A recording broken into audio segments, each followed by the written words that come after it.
Authorities said that new DNA technology is what did it. That technology was able to tie the case to Eugene Brasher's. So let's talk about this. Let's bring in forensic death investigator and professor at Jacksonville State University, Joseph Scott Morgan, and longtime Austin, Texas criminal defense attorney, Sam Bassett. Good morning to you both. Sam, I want to begin with you, please. How big of a story was this, and is it still for the city of Austin? It was a huge story in Austin. It dominated the news. Certainly when the killings happened in the early 90s, it stayed in the background of everybody's mind for many years after. And then these two of the four suspects were tried in the late 90s, early 2000s, and then they were eventually set free because of this DNA profile that was unidentified at the scene that was found. And so everybody that grew up in my era, this case is probably the one case that dominates the most notorious Austin criminal cases of the 90s and early 2000s. Boy, Sam, thank you for that. I've got a clip of Eliza's sister describing her family's loss. Our families are still too small, still missing an essential ingredient, and we are lesser for it. We have been robbed of a life with nieces and nephews and grandchildren, and with sisters to grow old with.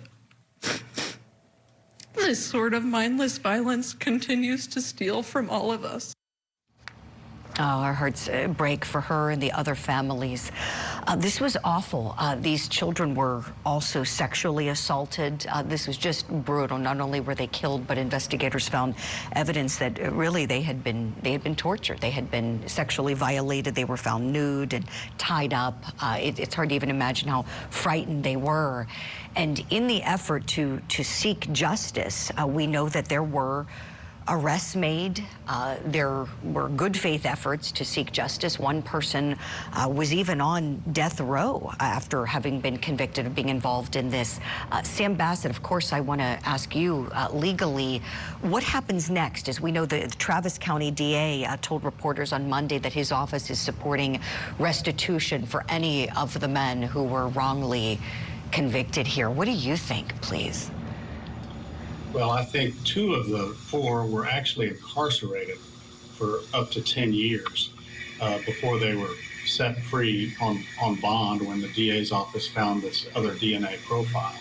So Texas does have a statute that allows for compensation for wrongfully convicted individuals, but it requires a declaration by the courts of actual innocence.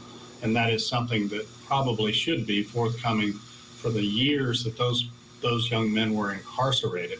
The fascinating piece of the cases were the two young men that were convicted and incarcerated had confessed in writing after hours of interrogation. And this is a lesson in people sometimes confess to things they didn't do. And it's counterintuitive to most people. But in this case, each of the two that served time in prison had written out confessions of being involved in these terrible crimes. Boy, that's really something, Sam. You know, that's something that is familiar to what we call our courties, our wonderful Court TV audience. They've seen it in cases for the false confessions, right? It sounds like that might have been what occurred here. It was the cornerstone of the prosecution's case in both of those trials, and the judge carefully was weighing his decision on allowing that in, because without those confessions, quote unquote, there would never have been a conviction and maybe not even a trial for either of those young men.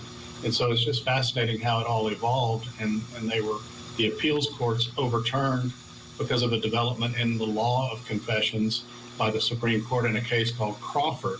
And then they were set free, and everything was reevaluated at that point.